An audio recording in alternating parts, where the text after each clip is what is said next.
342번째 PR을 맡게 된 김경선이라고 하고요. 제가 오늘 소개해 드릴 논문은 Playable Video Generation이라는 CVPR 2021 오랄 어셉된 페이퍼입니다. 이제 PVG라고 하면은 예시로 이제 그냥 시뮬레이터 제너레이션이라고 이렇게 말씀을 드리면 약간 와닿지 않아 하시는 분들이 계셔 가지고 예시를 하나 가져왔는데 FPS라고 해서 First Person Shooter 그 프레임 퍼 세컨드는 아니고요. 이런 그 오버워치 같은 게임일 수도 있고 아니면 동물의 숲 같은 이런 게임 이렇게 꾸미는 게임일 수도 있고 아니면 이런 그냥 방을 꾸미는 인테리어 게임일 수도 있는데 지금까지 이런 FPS의 그런 게임들은 약간 사람이 직접 제너레이트하는 경우가 많았어요. 뉴럴넷이 한다기보다는 사람이 다 디자인을 하고 그리고 그걸 렌더링을 하고 그리고 나서 이제 사용자들한테 다 제공을 하는 거였는데 이거를 그 뉴럴넷이 하게끔 하는 건 어떨까라고 하는 게 이 제너레이션 뉴럴 렌더러 쪽의 타스크라고 생각을 하시면 되겠습니다. 그래서 이제 그 얘의 논문의 예시를 들면 언레이블드 비디오들을 막 가져와서 트레이닝을 한 다음에 이거를 이렇게 사람이 컨트롤을 할 수 있게끔 해 주는 거예요. 예를 들어서 요렇게 인풋을 키보드로 넣어 주게 됐을 때 이거를 사람이 제너레이션을 한 게 아니라 뉴럴넷이 제너레이션 했다. 5 번의 액션을 했을 때 왼쪽으로 가고 4 번의 액션을 했을 때 다시 또 뭐 오른쪽으로 가고 요런 것들을 뉴럴넷이 제너레이션하는 타스크다라고 생각을 하시면 됩니다. 아니면 뭐 요런 식으로 그 로봇팔이 움직이면서 인형 뽑기를 하는 것 같은 그런 것들의 타스크도 있고요. 여기서는 총 3 가지의 타스크를 이제 테스트를 해 봤는데 그리고 맨 마지막은 약간 좀 쉽기는 하지만 아타리 게임 같은 경우에도 지금 보시면 중간중간에 약간 노이즈처럼 이렇게 나오기도 하거든요, 생성을 할 때.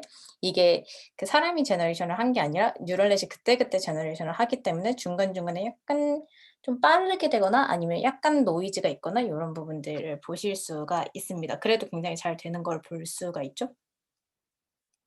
이런 뉴럴 제너레이터 타스크 같은 경우에는 쪼끔 문제점들이 뭐냐면 제너레이션이라는 타스크의 특성을 생각을 해 보면 약간 쉽게 유추를 하실 수가 있는데 그 제너레이션 타스크 자체가 1대1 대응이 잘 되지 않아요. 예를 들어서 뭐 그 "가방을 생성해라."라고 제너레이터한테 얘기를 하면 그런 거 있죠. 뭐 다른 뭐 노란 가방을 생성을 할 때도 있고 빨간 가방을 생성을 할 때도 있고 되게 여러 가지 다양하게 생성을 많이 하는데 그래서 뭐 얼마나 다양한 그 가방을 생성을 하는가가 여태까지 뭐 제너레이터들이 '와 이렇게 잘 할 수 있구나.'라는 거에 초점 이렇게 기척점이라고 생각을 해 봤다면 이런 다양성이라는 거는 그 양날의 검처럼 일관성이 없다라고 볼 수도 있어요. 1대1 대응이 되지 않는 이런 단점은 어디서 나타나냐면 이런 공간을 제너레이터 할 때 나타납니다. 예를 들어서 제가 위에 있는 것처럼 하나의 공간을 예시로 제 머릿속에 생각을 하고 첫 번째 왼쪽에 있는 애를 생성을 하라고 제너레이터한테 얘기를 했어요. 이런 정보를 막 주고서 그랬더니 뭐 가운데는 들어가 있고 왼쪽엔 벽이 있는데 문이 있어서 좀 들어갈 수도 있고 오른쪽에 또 문이 있어서 들어갈 수 있게 되어 있는 공간이야. 알겠니?"라고 제너레이터한테 학습을 시키고 첫 번째 공간을 만들으라고 했을 때 이런 식으로 딱 잘 만들 수도 있어요. 그리고 나서 두 번째는 제가 생각했을 때는 첫 번째 공간이랑 이어지지만 살짝 오른쪽으로 이동한 것 같은 그런 것을 이제 "제너레이션 해 봐."라고 명령을 내렸을 때 제너레이터 같은 경우에는 이런 일관성을 유지를 시키지 못하고 뭐 이런 식으로 FPS처럼 갑자기 "야 내가 이전에 좀 FPS에서 좀 많이 이런 거 학습했는데 네가 말한 것처럼 안쪽은 쪼끔 들어가 있고 왼쪽으로 이동할 수도 있고 오른쪽으로도 이동할 수 있는 요런 걸 만들었어. 어때?" 이렇게 하고 이제 딴 하고 이렇게 아웃풋을 내게 되죠. 근데 제가 생각했을 때는 뭔가 이 두 가지가 이어지게끔 만들어 줘야 되는데 이런 게 아니라 얘가 생각했을 때는 자기 맘대로 그냥 이 조건에 맞는 것만 제너레이터 하는 일관성이 없는 다양한 이제 그 아웃풋을 내는 게 그 해결해야 되는 뭔가 그 챌린지라고 생각을 하시면 되겠습니다. 이런 예시를 몇 개 더 가져와 봤는데 예를 들어서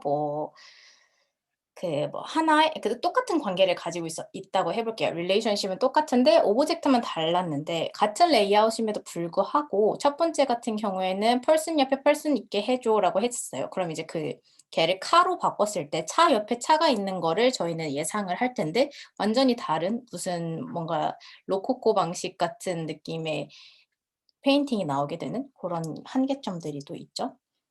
그러면 이제 이게 오브젝트에 당연히 릴레이션은 같고 오브젝트가 다르니까 다른 타스크 다른 아웃풋이 나올 수도 있지. 그럼 똑같은 거 얘기하면 똑같은 거 나올 수도 있지 않을까 했을 때 제 앞에 "가방 만들어 봐."라고 말을 했던 것처럼 똑같은 관계를 이렇게 주게 되었을 때도 같은 레이아웃임에도 불구하고 완전히 다른 이미지가 나오는 고런 것들이 존재를 합니다. 그래서 이런 아타리 게임을 굉장히 "아타리 게임이라고 하더라도 만들어 봐."라고 했을 때 우리가 생각했을 때는 당연히 1 번을 눌렀을 때 왼쪽으로 딱 가는 거를 쉽게 만들 수 있을 거라고 생각을 하지만 뭔가 제너레이터가 만들었을 때는 요런 식으로 만들 수도 있고 그럼 쪼끔 더 심했을 때는 앞전과 같이 완전히 다른 아웃풋을 낼 수도 있고 요런 것들이 있죠. 그래서 많은 연구들이 백그라운드 오브젝트를 분리하는 연구도 하고 아니면 특징을 디스탱글 하는 연구도 하고 아니면 제너레이터 했을 때 어떤 레이턴트 벡터를 주었을 때 제너레이션을 좀 더 자연스럽게 하는가 요런 연구들도 진행이 되고 있습니다. 그러면 사용자가 어떤 액션을 취했을 때 연속적인 이미지를 제너레이션을 해야 되는데 이 논문의 골은 사실상 실제 비디오로부터 각각 다른 액션을 러닝을 하는 거예요. 이 그린 블럭에 봤을 때 언슈퍼바이즈드하게 이게 뭐 "왼쪽으로 가는 거야. 얘는 가운데 있는 거야. 얘는 쪼끔 더 많이 왼쪽으로 가는 거야."라고 말해 주지 않고 그냥 많은 비디오 프레임을 보여주고 얘를 학습을 한 다음에 그다음에 유저와 인터랙트를 하는 비디오를 제너레이션을 하는 게 두 번째 타스크입니다. 예를 들어서 내가 1 번을 눌렀을 때 왼쪽으로 가고 2 번을 눌렀을 때 오른쪽으로 가고. 근데 이 논문의 한계점이라고 하면 사실상 언레이블드를 가지고 액션을 만드는 거기 때문에 1 번이 왼쪽으로 가인지 오른쪽으로 가인지 이런 거는 이제 특정을 할 수가 없는 고런 한계는 있기는 하지만 그래도 언레이블드를 가지고 뭔가를 만들 수 있다는 그런 장점은 분명히 가지고 있기는 하죠. 이거를 보면 이제 어떻게 보면 약간 앞에 봤었던 FPS처럼 시뮬레이터 같기도 하죠. 약간 리얼 월드 environment에서의 시뮬레이터 아니면 뭐 게이밍 라이크 익스피리언스를 할 수 있는 뭔가를 만들었다고 생각을 하시면 됩니다.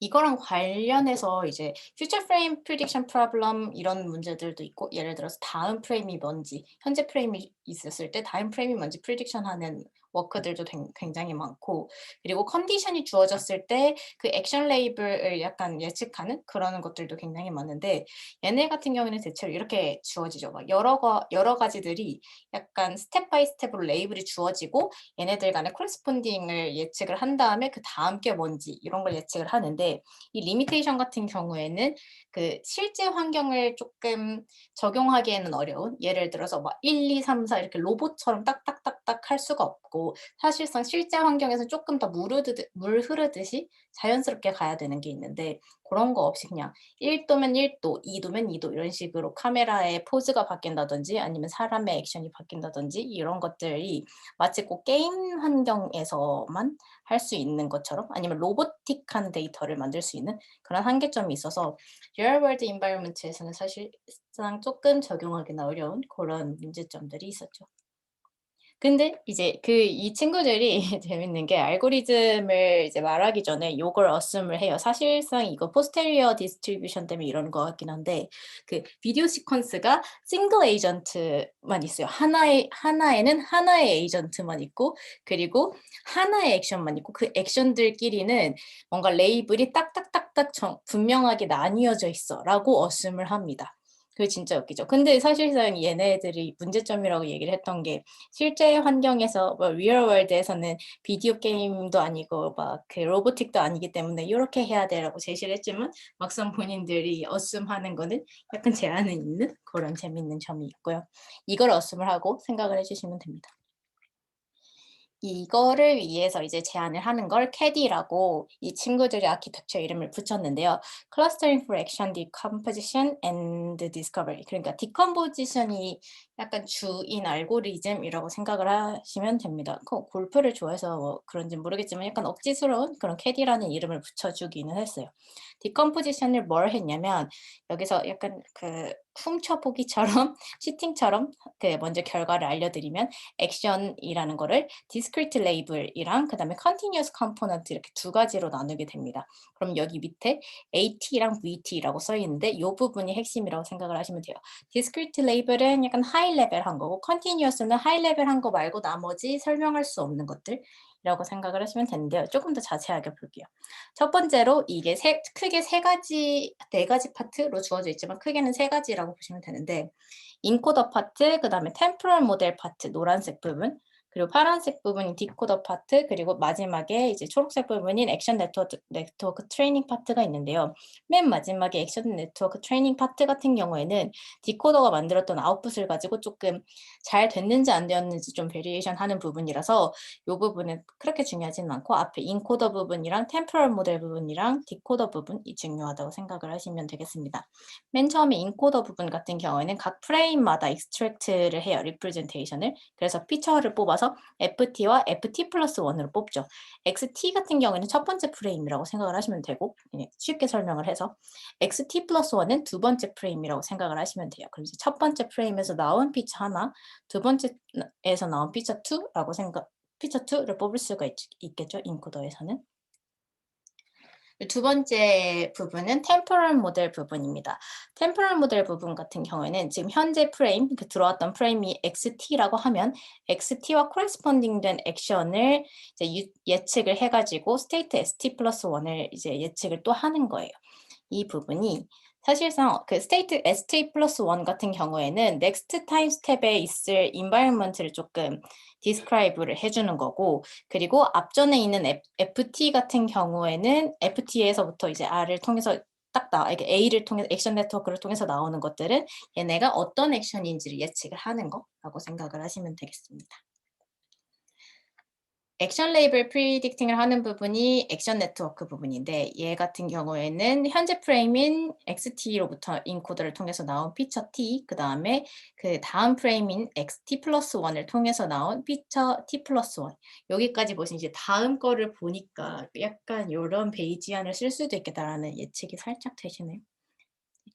네 번째 같은 경우에는 리컨스트럭트 하는 부분입니다. 리컨스트럭트 같은 경우에는 퀄리티를 위해서 맨 마지막에 있었던 액션 네트워크 트레이닝 같은 경우에는 퀄리티를 어세스하기 위해서 제가 말씀드렸듯이 이 디코더를 통해서 나온 아웃풋을 가지고 다시 또 잘 됐는지 안 됐는지를 보는 그런 파트라고 생각을 하시면 되겠습니다. 그럼 이제 키 아이디어는 액션 네트워크 A잖아요. 이 부분이 사실상 어떻게 보면 인풋 프레임을 리컨스트럭트 할 수 있게끔 만들어주는 부분인데 이 A 같은 경우에는 discrete action을 사용을 합니다. discrete action AT가 있고 또 VT가 있으니까요. AT 같은 경우에는 K 개의 액션이 있다고 가정을 하고 1부터 K까지 있는 거고, 그리고 VT 같은 경우에는 continuous한 컴포넌트예요. 그러면 이제 액션 T 같은 경우는 컨티뉴어스 하지 않고 되게 디스크리트하게 1, 2, 3 해서 K까지 있는 거고, 얘 같은 경우에는 액션 버라이빌리티를 인베딩하는 부분, 그러니까 약간 특정할 수 없는 1이라고 말할 수도 없고 2라고 말할 수도 없고 굉장히 좀 컨티뉴어스한 컴포넌트라고 생각을 하시면 됩니다. 그래서 AT랑 VT를 이제 액션 네트워크에서 뽑을 수가 있는 건데, 액션 네트워크에 이 피처 T, 그 다음에 피처 T 플러스 1을 넣게 되면 AT 같은 경우에는 에이전트가 하이 레벨한 단에서, 그러니까 예를 들어서 1번을 눌렀다, 2번을 눌렀다라는 등의 좀 디스크리트한 액션을 말을 하고요.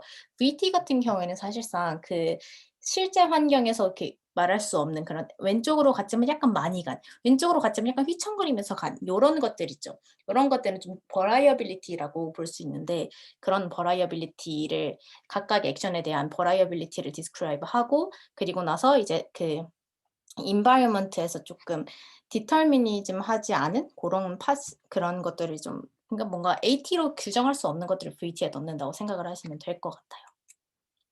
여기에서 이제 그러면은 이 VT, 여기 앞단에 있었던 이 VT 같은 경우에 non-determinism 한 건데 그거를 어떻게 정의를 해라고 생각을 하시면, 요거는 posterior predictive distribution을 사용을 하는데요.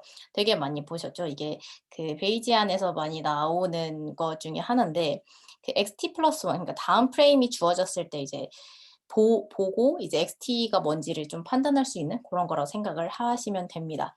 이게 베이지안이랑 되게 비슷하다고 했죠. 차이점은 사실 Y가 있냐 없냐예요. 그러니까 그 뒤에 프레임을 볼 수 있냐 없냐. 사실상 뒤에 프레임을 많이 볼 수가 없는데 얘 같은 경우는 뒤에 프레임을 보고 나서 이제 앞 프레임을 볼 수 있는, 앞 프레임을 예측을 하는 거라고 생각을 하시면 되겠습니다. 그러면 이제 얘를 AT-VT로 봤을 때 액션 네트워크에서 이제 나오는 애들로 예시를 들면 AT 같은 경우에는 딱 하나로 볼 수 있는 거. 얘가 지금 왼쪽으로 가는 거. 그리고 VT 같은 경우는 초록색 부분 약간 조금 더 넓죠. 광범위하게. 그렇게 액션을 디스크리트하게 할 수 없는 나머지 것들이라고 생각을 하시면 됩니다. 그래서 다시 한번 보면 그 액션 네트워크 같은 경우에 액션 네트워크에서 그 액션 네트워크를 통해서 나오는 그런 것들을 뮤랑 그라고 했을 때, 로라고 했을 때 걔네들 중에 샘플을 해 가지고 몇 가지를 뽑아요. 이 디스트리뷰션 중에서 몇 가지 샘플을 뽑은 거 ET가 있고 그다음에 그다음 프레임 같은 경우에서도 그 디스트리뷰션에서 몇 가지 샘플을 뽑은 ET 플러스 1이 있다고 했을 때 얘네들을 가지고 얘네들의 차이점을 구하게 되는데요. 얘네 그 ET에서 ET 플러스 1을 빼게 되면은 DT라는 차이점이 나올 거잖아요. 그러니까 샘플들 중에서 그 차이점을 뽑는 거예요. 이거는 사실상 뭐랑 같다고 생각하면 되냐면 조금 쉽게 말해서 조금 극단적이기는 하지만 첫 번째에 있는 프레임이 가운데 있는 프레임이었고 두 번째 있는 프레임이 약간 왼쪽으로 갔다라고 하면 이 두 가지 사이에서도 거리만 봐도 사실 조금 차이가 있죠. 이런 것들처럼 극단적인 예로 봤을 때 이거 하나인 거고 사실상 DT 안에는 이런 거 말고 나머지 요소들도 많이 들어가 있겠죠. 그런 것들을 전부 다 구하게 됩니다. 구해서 DT에 넣게 돼요. 그러면 그 DT 같은 경우에 그 이 약간 벡터화 되어 있으니까 이거를 벡터화 시키기 위해서 벡터화 되어 있고 얘를 파라미터라이제이션 트릭을 거쳐 가지고 다 싱글 레이어 클래시파이어에 넣을 수 있게끔 만들고 그래서 이걸 싱글 레이어 클래시파이어에 넣어서 그다음에 이게 K 개의 셋 중에 어느 곳에 속하는지를 이제 만들 수 있게 소프트맥스처럼 그렇게 통과를 시키게 되는 구조로 이루어져 있다고 생각을 하시면 되겠습니다. 그 뒤에 이제 얘네들을 가지고 얘네가 어느 곳에 속할 거야, 어느 곳에 속할 거야라고 하는 AT와 VT를 뽑게 되었잖아요. 그리고 AT와 VT를 뽑을 수 있게끔 해준 인코더를 통해서 만든 피처 그 세 가지를 넣어주고 그 다음에 환경을 표현을 해주는 ST까지 넣어준 다음에 이 다이나믹스 네트워크라고 지칭을 하고 있는데 R 부분을 이 부분은 굉장히 쉽습니다. RNN이랑 거의 비슷하고 LSTM이랑 거의 비슷하다고 생각을 하시면 되는데 이렇게 넣어서 ST 플러스 1을 예측을 한다라고 생각을 하시면 됩니다. 다시 또 얘는 또 밑으로 내려가서 FT 플러스 1이랑 또 FT 플러스 2랑 같이 해서 그 액션 네트워크 통해 가지고 AT 플러스 1, VT 플러스 1 뽑고 걔를 다시 또 R에 넣어가지고 다이나믹스 네트워크에 넣어서 그 다음 거를 또 예측을 하고 이런 식으로 LSTM이랑 그 굉장히 똑같이 흘러간다고 생각을 하시면 되겠습니다. 그래서 이 아키텍처를 베어랑 테니스 그다음에 아타리 데이터셋 이렇게 총 세 가지 앞전에 보여드렸던 그 예시 아웃풋을 위한 데이터셋에 넣는데요. 베어랑 테니스 데이터셋 같은 경우에는 아래에 있는 아키텍처 그러니까 앞에 드렸던 거를 약간 조금 더 구체화시킨 거죠. 이렇게 인코더 네트워크 E랑 다이나믹스 네트워크 R, RNN 부분, 그 LSTM 부분, 그리고 액션 네트워크 A, 그리고 디코더 네트워크 D 요렇게 기본적으로는 이루어져 있고 아타리 같은 경우에는 사실상 베어나 테니스보다는 조금 더 그 디스크리트하고 굉장히 심플하잖아요. 그래서 약간 조금 더 로어하게 가져가는 면이 있고 나머지는 거의 다 똑같다고 생각을 하시면 되겠습니다. 그래서 데이터셋 같은 경우에는 베어, 그다음에 아타리, 테니스 데이터셋 요렇게 세 가지를 이용을 하고요. 비교한 베이스라인 같은 경우에는 모코겐을 사용을 했는데 모코겐 같은 경우에는 처음으로 그 모션을 सब스페이스에 프로젝션한 논문이라고 생각을 하시면 됩니다. 기본적인 거는 인포겐이랑 거의 비슷한데 이 차이점이라고 생각을 하시면 모션을 프로젝션했다라고 생각하시면 되고 이게 사실상 이 모션을 가지고 모션이라는 거를 조금 그 디스크리트하지 않은 VT로 표현을 했다로 볼 수도 있으니까 아마도 베이스라인으로 채택을 하지 않았나 싶기는 합니다.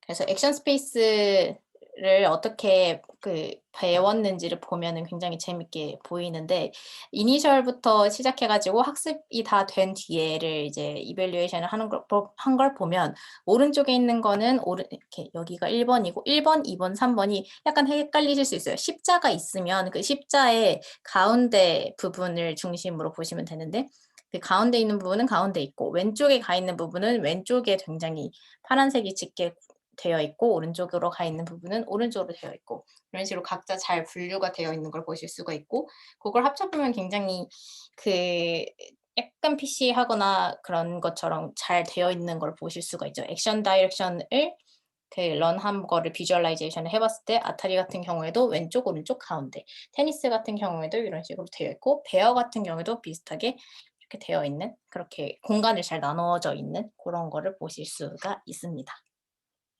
네, 이상입니다. 혹시 질문 있으신가요?